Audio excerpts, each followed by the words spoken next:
If you struggle with chronic depression, chances are you are navigating life with someone else's compass. That is to say that you are living values of other people, but maybe it's time to reassess what actually matters to you.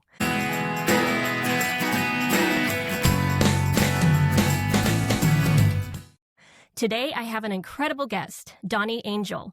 In 2009, Dawni began developing the Innate Driver System, which delves into the core of what inborn and lifelong traits guide and direct you, what you value, what motivates you, and what makes your life meaningful. She works with people from all walks of life, impacting those who are high-profile executives to people just in normal, busy motherhood lives. So, Dawni, first, how did you discover Innate Drivers? What is it, and how has it impacted your life? Okay, so big question, right? So I'm going to actually start with the discovery story because I feel like it will make a lot of sense. I was already working as a coach, so this all happened in 2009. And I did my first coaching session in 2002. I was still working. I was a professional photographer for many, many years. Cool. And it's interesting looking back at that because I think I used a lot of the same skills as a portrait photographer and an event photographer that I do as a coach. So at the time I was doing photography, I was coaching. I was married to my ex-husband and very unhappy about it. Been there. Yeah, okay. Here's how I'll say it. When I do speeches or whatever, I'll usually start off by saying, I don't mean to brag, but I have completed 3 marriages. I'm an overachiever. It's really interesting to me to say that I was on my 3rd marriage because as a human being, the way I am in every other way, that is very unlike me. Mm-hmm. Right? Yeah, me too. I'm on my 3rd. Okay. And I never expected that to be my result. Like I'm a very, I would say, steady, stable, high functioning person. And not to judge anyone who's been divorced, but it's not the path I saw myself taking. So just imagine, set the scene for you. I'm horrifiedly realizing that I'm miserable in my 3rd marriage. My 3rd marriage is failing. Yeah. Okay. So I was 40 at the time and I'm like, okay, I can't believe I got myself into this situation again. And he called me from work one day. We had a 2-year-old and he said, hey, get the baby tended. We need to talk. And I was like, oh no. Okay, here we go. And my thought was maybe he's willing to talk through some things and we can get some answers here, some solutions. So he comes home that night and kind of making us a little snack to go sit in the living room. And he just blurts out, I am miserable and I want a divorce. So the I'm miserable was not the least bit of a surprise to me. The I want a divorce was a huge surprise to me. Yeah. Because my now ex-husband, then husband, is a very certain kind of a person. Very stable, security, stability, predictability, certainty, all those types of things. And so I couldn't believe that he was wanting a divorce. And so I was shocked. And we sat down and I said, I'm just so confused. Why would you want to divorce me? I thought that I had learned these huge lessons in my other 2 marriages. Yeah. And I thought I was being wife of the year. So I did the thing, which now seems silly, but I started listing my virtues. I'm like, I keep the house clean. I stay home with the kids because I also had 3 kids from my first marriage. I also make money. I'm affectionate. I'm loving. I'm communicative. All the things that mattered to me. Right. And this was really the moment that changed my life, this next moment. And I'll just do a quick little callback to my childhood where I was obsessed with the question, why do people do the things they do? You were a very intuitive child, from what I understand. Well, very. I mean, that's a whole other thing. But yes, and I had a very traumatic early childhood. And so it was so confusing to me why the adults in my life were making the choices they were. It didn't make any sense to me. This obsessive question, Why do people do what they do? And that had led to years. I mean, years of me studying everything from spirituality, religion, mysticism, psychology was a really big one for me. I studied personality disorders, mental illnesses. I was just trying to understand the incentives behind the lives people were living, including my own. Mm-hmm. So here I am back in this moment, and I'm listing my virtues to my husband, who I did not want a divorce from. I wanted to keep our little family together. I call my third marriage, it was like my redemption marriage. No pressure. I can almost be like a good person if I can make this one work. And he said, after I'd listed all these things I thought were so amazing about me, he said, I would trade all of that for some security. And I remember just feeling very confused by that. But instead of asking a follow-up question, I did this thing I do when I am triggered, where I get real cold. Yeah. I get real hyper independent. I get real like, I said, good, then let's get a divorce. Good. I'm miserable too. Let's get divorced. Now it's his turn to get defensive, which is interesting because he just asked for a divorce. But I think he didn't really want a divorce looking back at it. But at the time, he started listing his virtues and what he brought to the table. Yeah. And he's like, I make good money. I'm really good with money. I take care of our finances. I work hard. In my mind, as he was talking, I was like, oh no. Does he think I married him for money? Money is not my filter through which I view life, right? I'm a kind of person, I'm really good at making money, really good at spending money. I'm decent at saving money. I don't think about it. It's not something I'm driven by. And so I was like, oh no. But after he finished, I looked at him, I said, and I would trade all of that for some connection. So now I'm wanting marriage for connection. He's wanting marriage for security. So we end up hashing it out all night, decide to stay together for practical reasons. And the next day I finally asked the right question. I said, I'm so confused. You said you wanted security. I do bring security. And he said, no, I said, then what do you mean by security?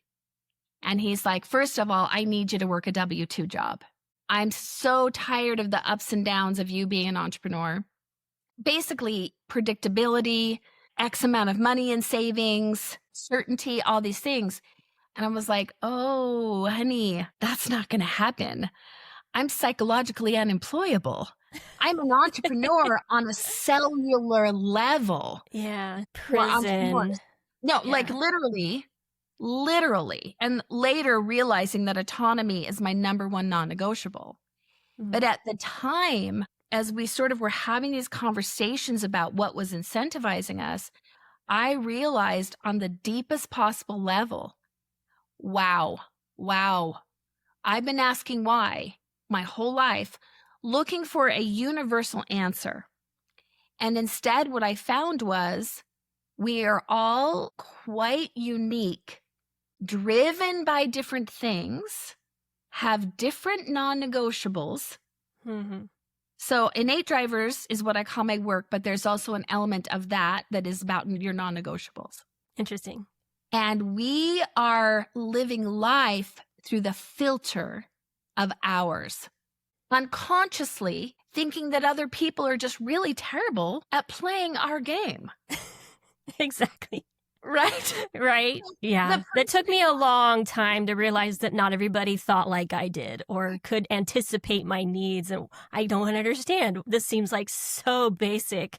So obvious, yeah, right? But it's not to other people who have completely different filters. Exactly. And adding the element of that most people do not clearly know what their non-negotiables are and what they're driven by. And I know this to be true because when I first had this epiphany in 2009, I started studying it like crazy. I'm like, what is this? What is out there? Came across the idea of core values, I used to call it that, but as I was studying the current work, at least in 2009, I'm like, this is not deep enough, not expansive enough. This is not real enough. I'd come across business trainings where they give you, out of these 15 words, what are you driven by? And I'm like, and yet none of those words describe why people never talk to their own mothers again, why people leave their families, why people move to a different country. It was too superficial for what is driving them. Yes, like literally. And innate, the part of innate, is one of the things I found in my studies that made me really passionate about basically devoting my life to this work, which I've done, is that the studies, not my studies, we all know, anyone who's a parent knows your kids come a certain kind of way. Oh, yeah. Right? Can we guide them? Depends on the kid. For those of you who have a really challenging. I have 4, and 2 of them are kind of unparentable. I'll just say that. They got their own things going on. But they very much come how they come, right? But the studies show that children are born valuing the things that they will value until they die. And boy, when I heard that, I was 100% in, because I had always wondered, who would I be had I not experienced the trauma and abuse I experienced in my childhood? And now I had this tether to, like, who actually am I underneath all the trauma and the drama and the conditioning? And so when I say innate drivers, what I mean, these are the things that incentivize you, that motivate you, and that you're passionate about. And deeper than all of that, these are the things that give your life meaning. You're on your deathbed at some point going like, okay, I did it. Yeah. Was my life worth it? Did I bring value to this planet? And I love what you're saying. This whole section of podcasts that I've been recording are all about getting away from who am I right now and getting to the depths of who am I really? I put that in the language of where am I right now? Yeah, where am I right now? That's right. Absolutely it's perfect. Not necessarily the who. Yeah. And if someone comes to me and they're in kind of a dark place, survival mode place, what I can know is it's not that they're not living their values or their drivers. It's that they're in the shadow with them. Yeah. Which goes along with depression.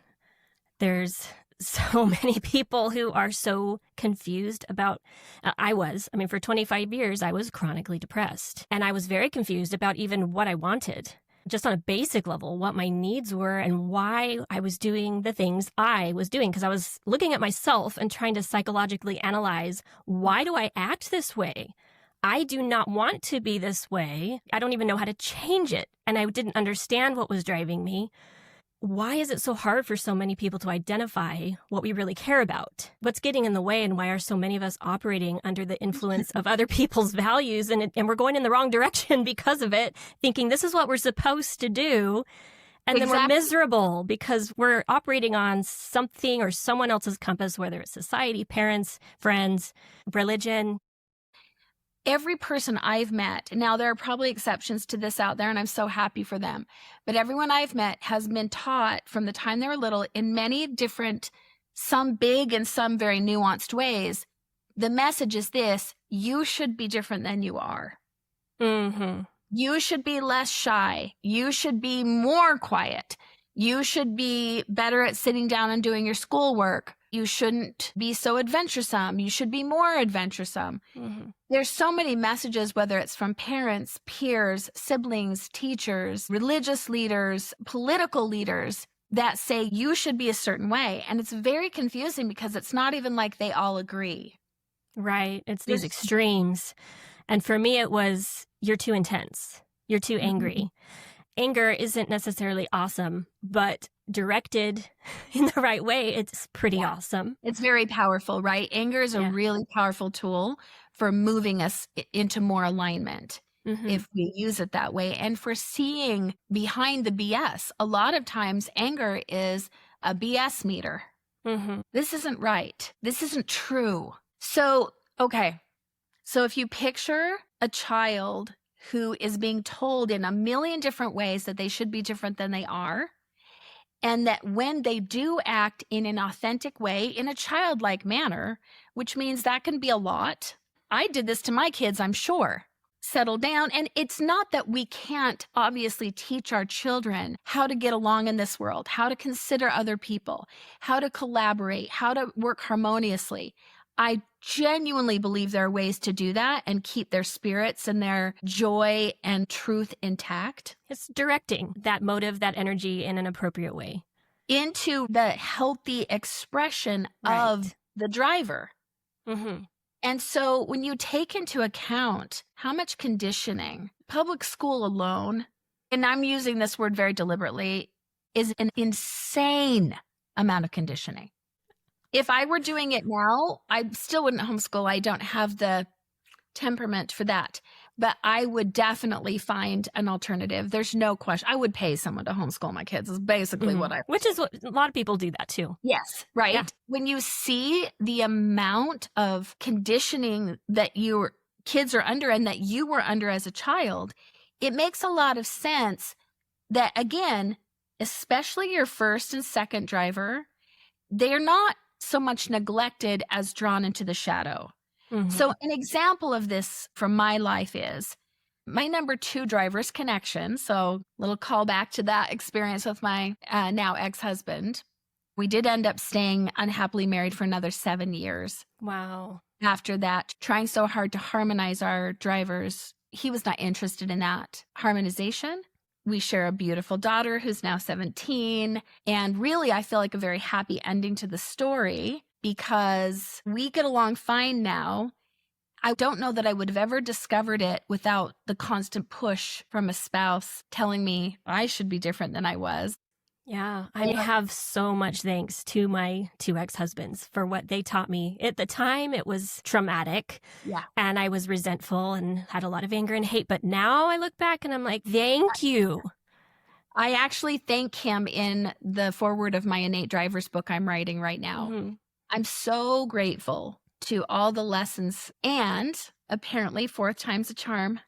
I've been very happily married now for 5 years. We've been together for longer than that. This work has made that possible. Mm-hmm. So going back to my number 2 driver is connection. And by the way, often the first one that comes to your mind ends up being your second driver. Your first one will be kind of a prerequisite to that. So if you're listening right now, think about what you think is important to you. It will most likely be number 2. Yeah. Because the number 1 is typically something that's really practical. Like my number 1 is workability. So for me, I can't fully connect until my house is clean, my bills are paid, I have a flow and an ease in my life. And I will choose to create workability no matter what is going on in my life. Mm-hmm. When my husband was laying on the couch dying of COVID, he did not die, but he almost did. I was doing dishes, cleaning up the coffee table. I can't function well without workability. Yeah, that's similar to me. Okay. Yeah. Okay, so you get me. I get it. I can count on one hand the times I have left the house or gone to bed without doing the dishes. I have to have everything kind of in its place, in order, so that I can come home or wake up in the morning and feel like I've served my future self so that I can make life easier for her the next day or the next morning. You're speaking my language right now. You and me, soul sisters. Yes. Okay. 100%. So it's not that workability is more meaningful to me than connection. Mm-hmm. It's that it's a prerequisite to connection. I could tell you 1,000 stories of ways I've chosen workability over connection, including the men I married before. Yeah. This is what all 3 of my ex-husbands have in common. They're gorgeous. I'm just going to say it. All 3 of my ex-husbands, beautiful, beautiful men. Yeah. So apparently visual things matter. Likewise. Great at their jobs, made good money, and were clean and organized and orderly humans. Still are. Mm-hmm. This is me going in unconsciously, not knowing what drives me. Yeah. Okay.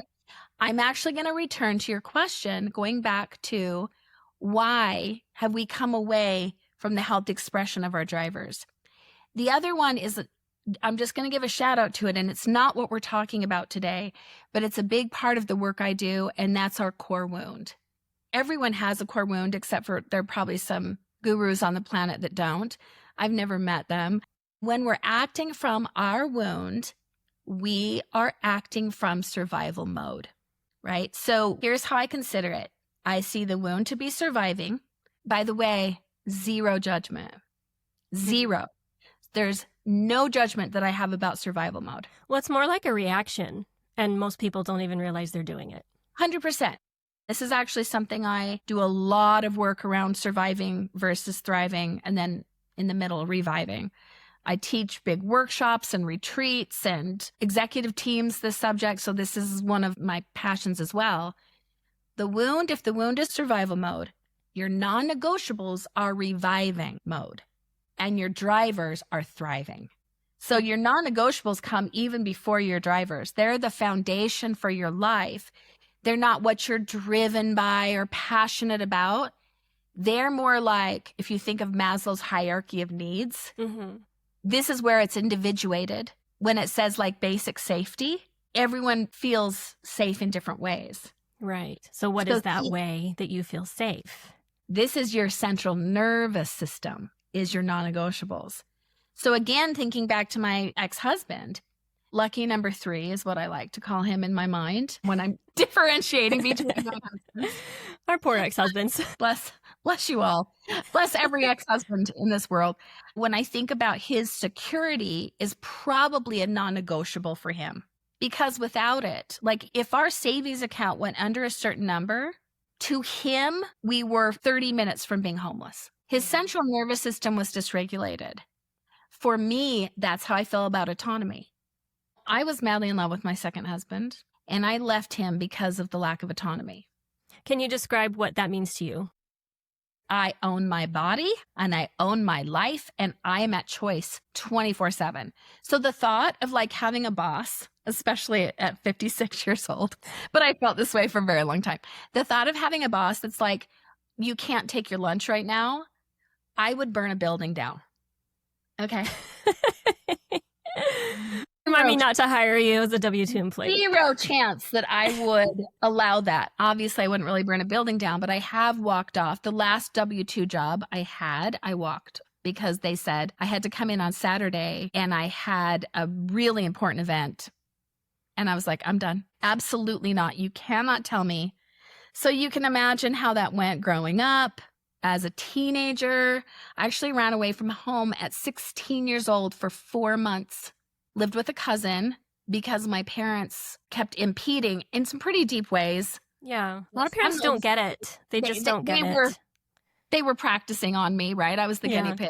But they were really, truly in my world impeding me from living the life I was born to live. And I was like, absolutely not. So that's what I mean when I say a non-negotiable. I'm talking it's very close to food and water for you. It's just barely above survival mode. So without autonomy and without your non-negotiables, you're back in survival mode. Your central nervous system is dysregulated. You're in fight or flight. I'm a licensed certified mediator and conflict resolution specialist. I've chosen to work with couples. My couples work is with couples who want to stay together. Every single time, it's not a driver that's been threatened, which is why they're leaving or wanting to leave their marriage. It's a non-negotiable. So really good question for you to ask yourself is, why have I left, especially serious past relationships? You don't leave a relationship, especially with children involved, for petty reasons. No. You leave because something so deep in you has been threatened that you can't live that way anymore and be well.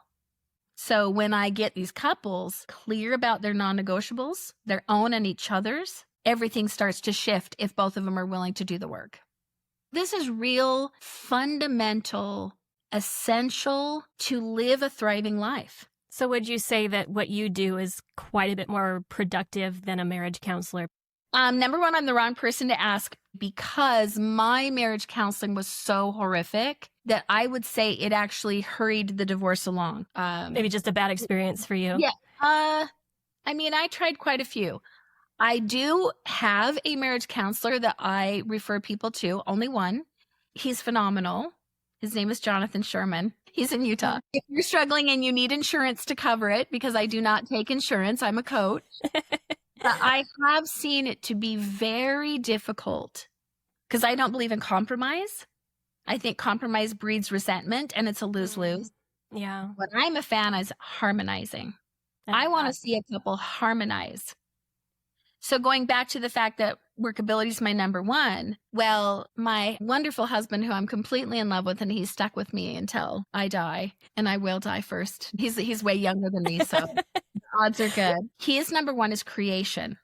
He's a project guy. He's a creative for a living.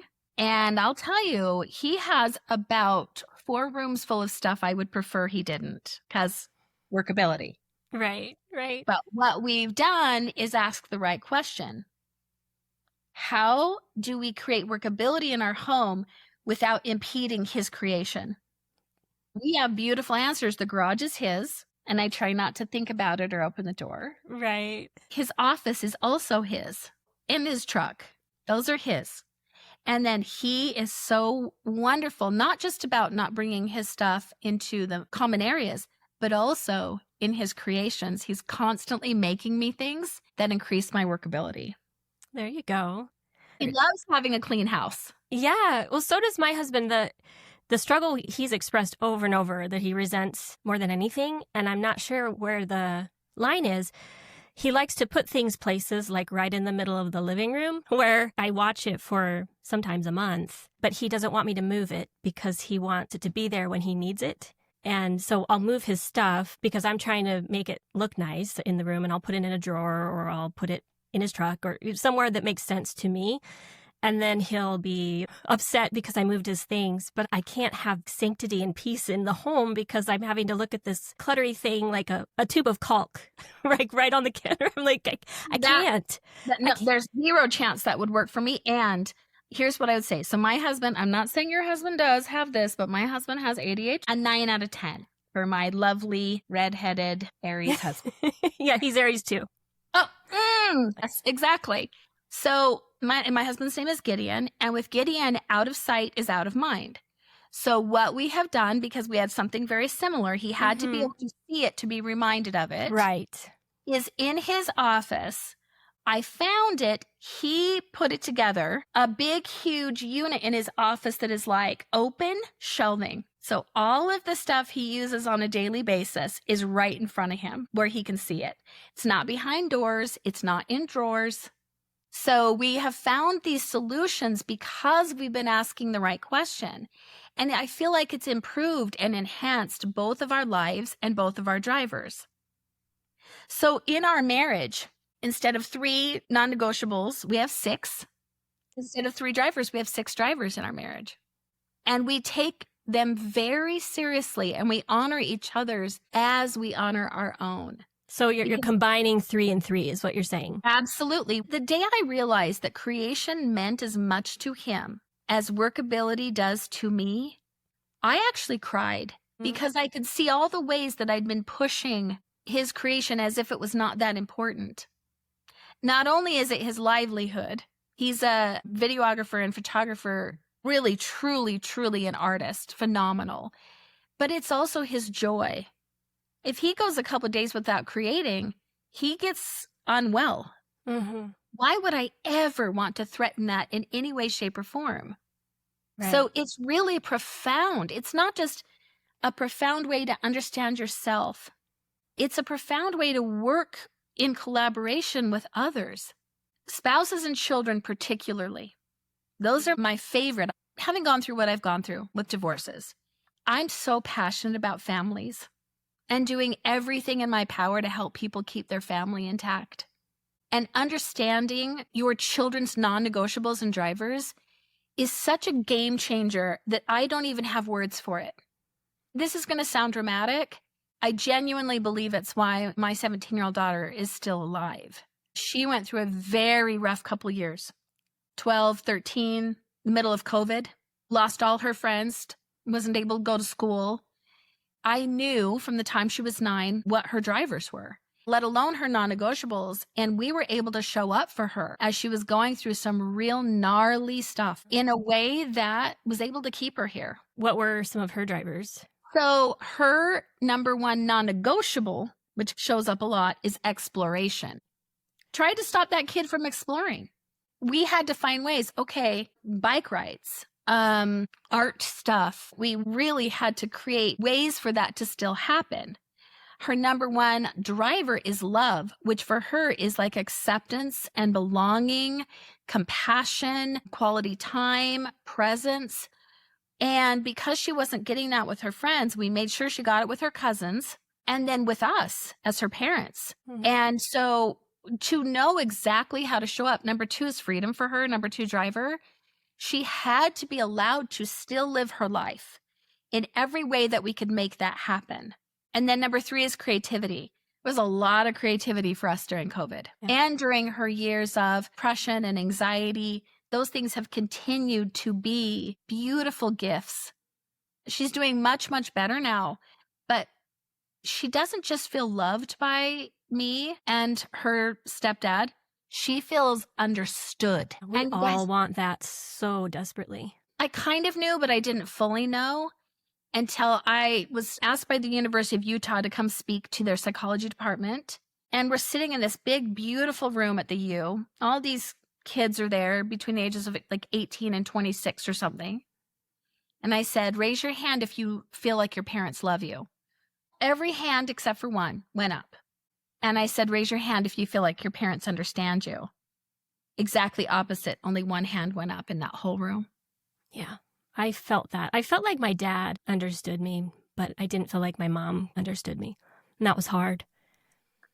It's hard to want to be deeply connected to someone you feel almost like sometimes almost purposefully misunderstood by. And I have adult kids. My 17-year-old's my youngest. I have a 32-year-old who lives in a different state and has my grandbaby. If she doesn't feel understood by me, that's going to really threaten that relationship. Luckily, I think she does. We talk all the time. We have a very close relationship.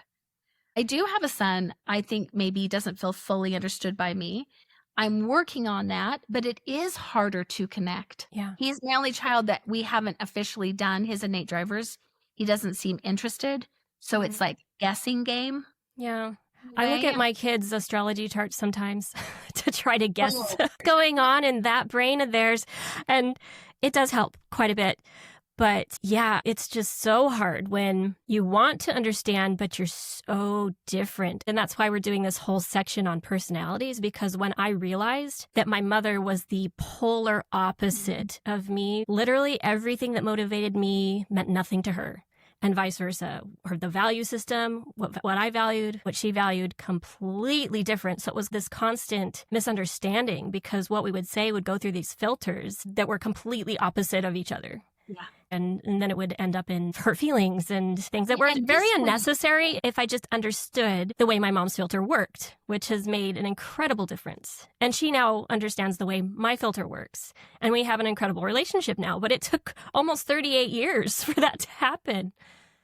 Well, think about what would have been possible had both you and your mother known your own, first of all. Yeah. And then each other's, and then really, again, asked the right questions. If my daughter has a number one non-negotiable of exploration, and I have a number one driver of workability, how can she explore and still have it be totally workable for our home? Mm-hmm. Okay, well, let me know where you're going to be and send me your ETA when you're on your way home. I mean, the solutions are not usually difficult solutions, but we will not get them if we're asking the wrong questions. And if we're also like reacting in that survival mode, constantly in fight or flight energy. And that's why the first thing I have people do, I do 2-hour sessions. They're not always innate drivers, but often they are, or the second session of that core wound. But as they leave with this information in black and white, detailed, clear, first thing, okay, start practicing making sure that your life is living around those non-negotiables. If you have a non-negotiable of trust, you, first of all, got to work on self-trust, your own boundaries, but also don't marry someone who is a chronic cheater. You will never be well, and you will be in survival mode for the rest of your life. That'd be hard for anybody, but especially someone if you have that trust as your... Exactly. Right. Exactly. And this is where the knowing yourself on this clear, really, really deep level is so powerful one of my favorite aspects of knowing this is it's much harder to gaslight me, which is something I have experienced in the past quite a bit. To be fair, I'm sure I've also gaslit, right? But I would hear things about myself and be like, is that true? Do I do that? Should I care about that? Almost impossible to gaslight me at this point because same. I used to question when people would accuse me of things, and now I just look and go, oh, I'll consider that. Yeah, there's things I can improve there. Or nope. Nah, that's not true. And just being very real about it without judgment, I guess. Well, I would love to shift some things that would make me more true to myself. I am unwilling to shift things that would actually be a self-betrayal. Like my ex wanting me to work a W-2 job. If I ever was to, which is hard for me to picture, work a W-2 job again, it would have to have so much flexibility and freedom involved. And I would still need to be at choice the whole time because that's what that autonomy means to me. So was I willing to do that for him? No, because I would have been actually unwell and back in survival mode, which would not have been loving to either myself or him. Because you wouldn't be your best self. Exactly. I jokingly say that living your drivers in the healthiest expression has almost made me a good person. I am so much more calm and happy and less controlling and all those things because my life is in alignment. And what you just said rings very true because I feel like when I'm not being true to what is driving me, what my needs are, I do start to verge into trying to control everything else because my life feels out of control. And I'm miserable and I'm making everybody else miserable too. That's like the first thing that goes when I start to feel out of alignment is I'm either getting to workaholic mode or picking my husband apart, trying to fix him and make everybody else change so that I feel better. And when I'm like, oh, no, it's me that needs to change here. It's not everybody else.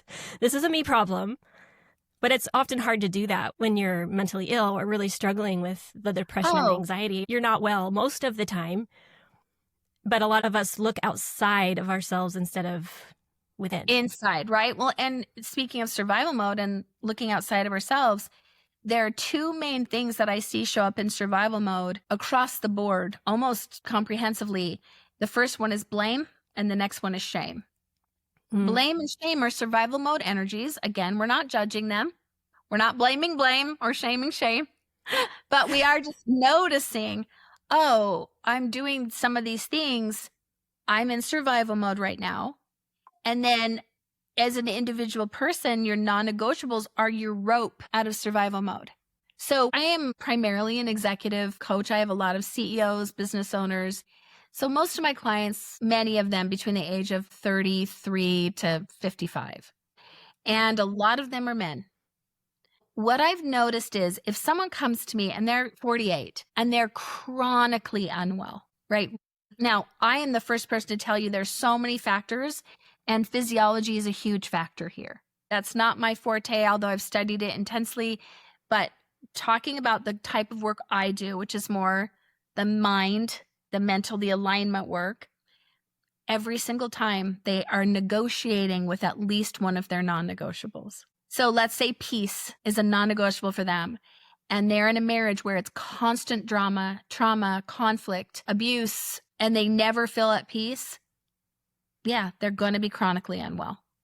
Well, it's interesting. I read a book written by a firefighter for firefighters because firefighters have such a hard time staying married. It's about a 95% divorce rate.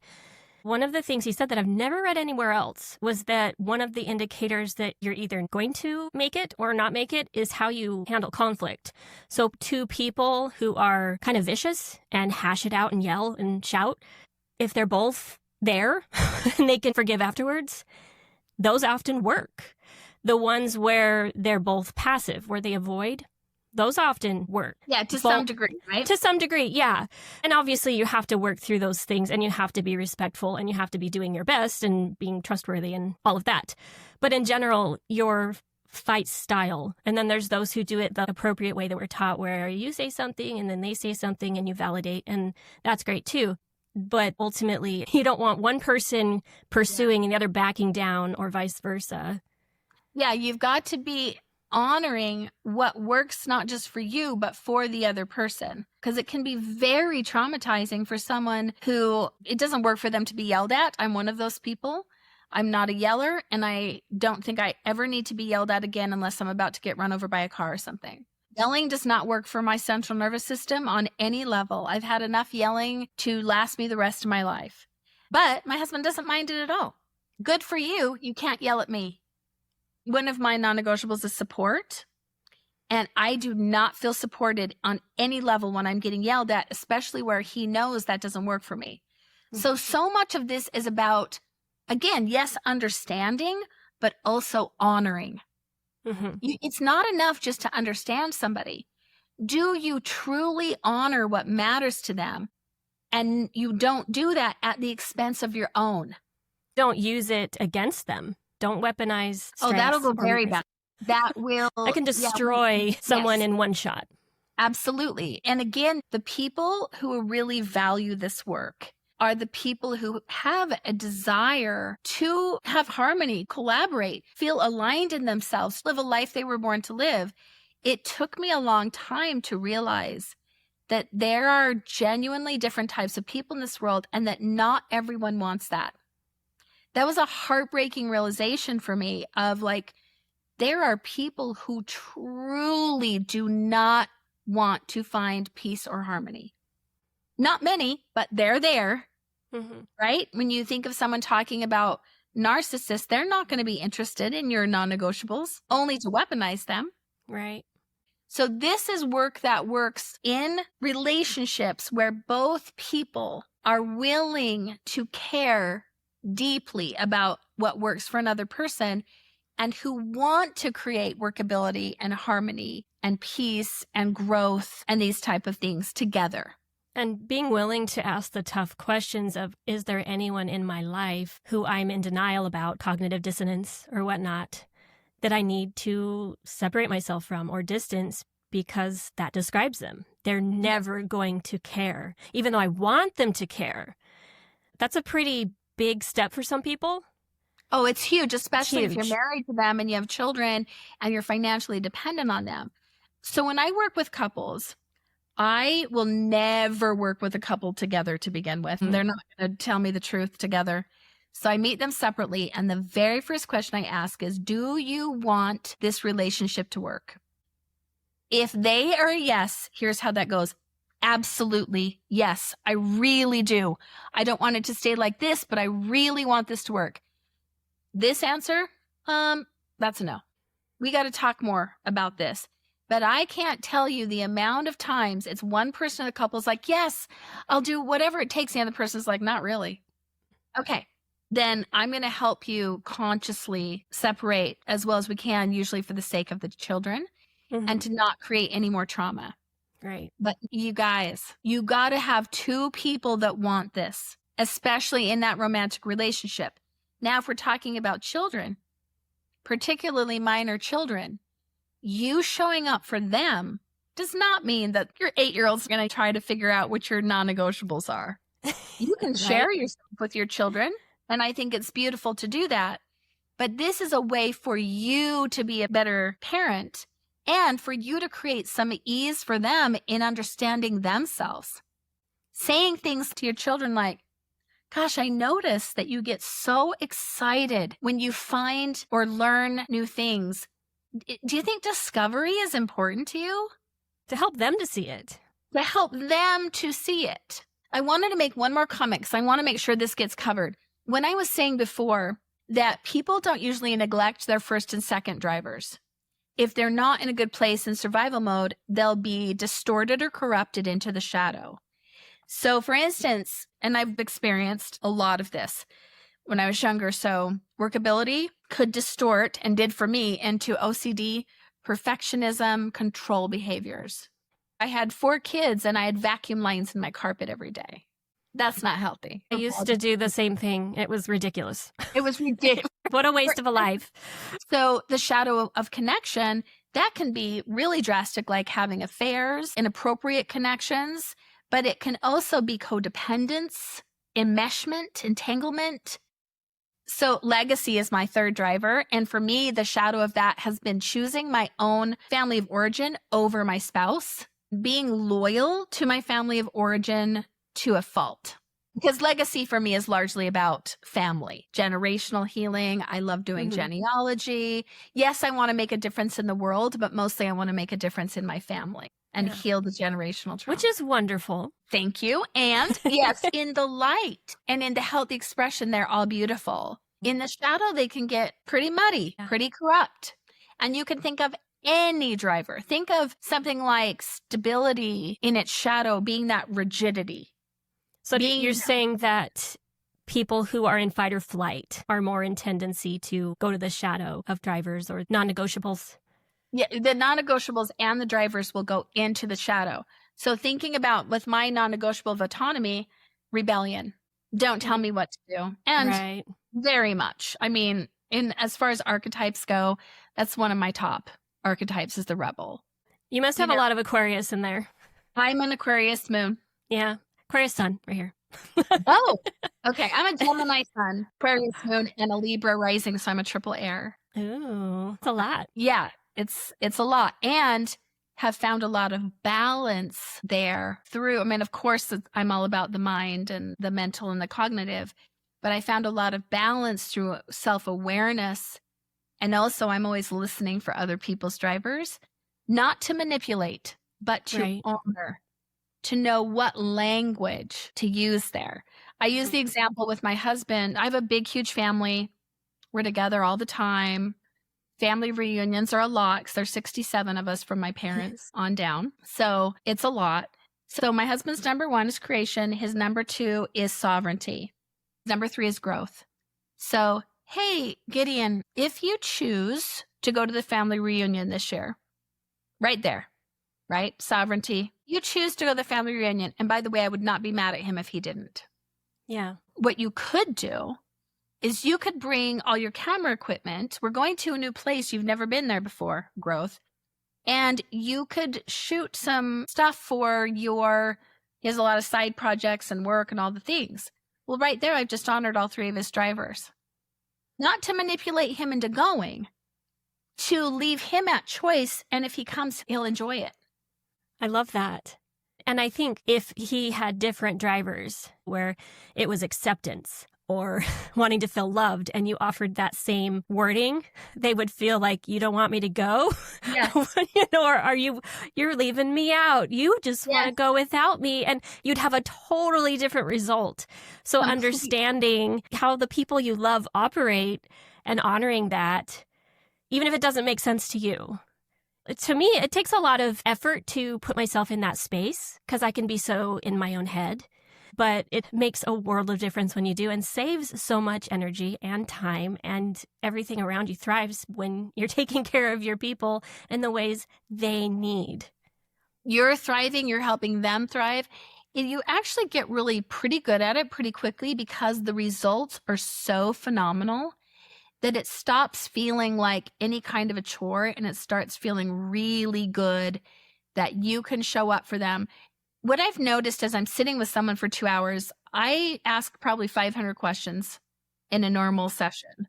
And they're different questions every time because it just depends on what's happening in that moment. I don't have a hard time understanding why they have those drivers after that, especially as I get to know people. And especially, when I hear about their wound makes sense, their strategies make sense. They're non-negotiables and drivers. You can tell they were born with them. They have stories that happened when they were 4 years old.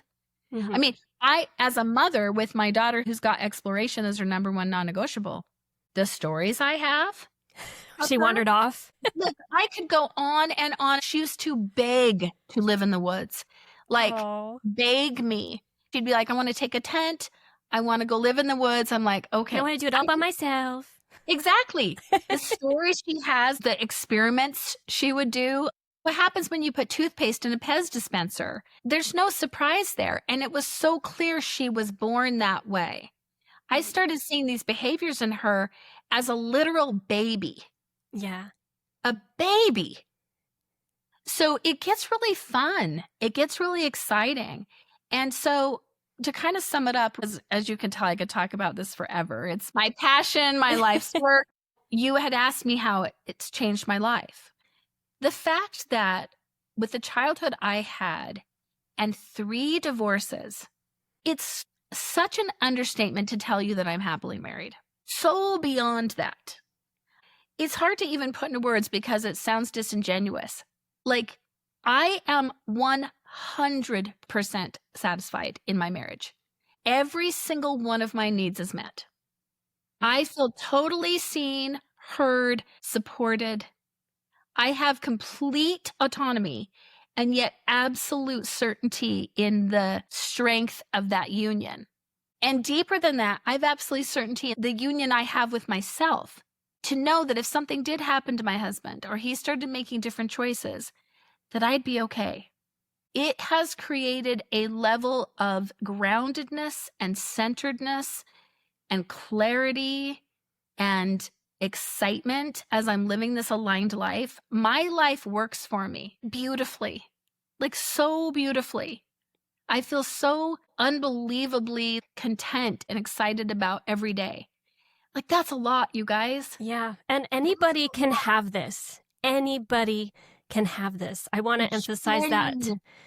If you are not experiencing this right now, then you need to take a hard look at yourself, at your relationships. You've got to get that clarity that you deserve, and you can have everything that Dawni just described. You guys, and I've experienced that in my life as well. Not that my life is perfect.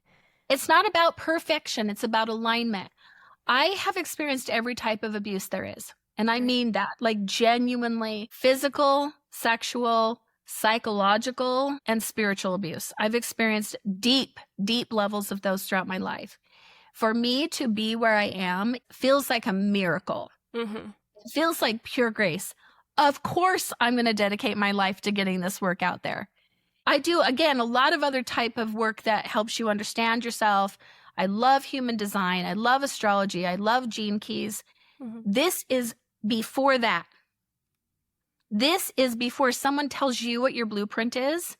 I really don't even quite have the words for how deep and sacred it is to know yourself and others on this level. This has the potential to shift the planet, honestly. So yes, Agreed. It's just so beautiful and exciting to me. So how can people reach you and work with you? Okay, innatedrivers.com. And I have, these big coaching packages and stuff, but I have where you can just do an Innate Driver session with me. I live in Utah, and if anyone lives close by, I do have them come in person. I'm a really big fan of in person, and it's worth it. People travel quite a ways to come see me in person, but otherwise I do Zoom sessions, and I do have clients all over the world. So yes, and as much as I prefer in person, I can absolutely do a Zoom session. So innatedrivers.com is how you find me. Awesome. Thank you so much, Dawni. I appreciate your advice, your wisdom, and the hope that you are giving to our listeners today. And if you are listening, please consider hiring Dawni.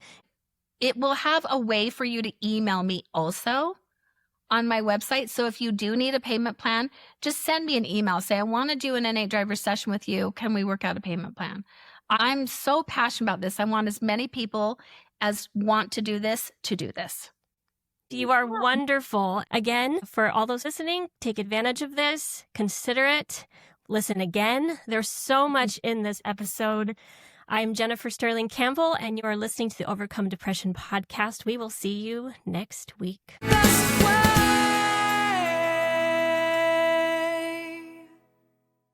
If you are new to this podcast, please go watch all of the hashtag introduction videos first, and then consider downloading the Overcome Depression workbook. Links in the description. The content in this podcast is based on my own personal beliefs, is for informational purposes only, and is not intended to substitute for medical advice, diagnosis, or treatment.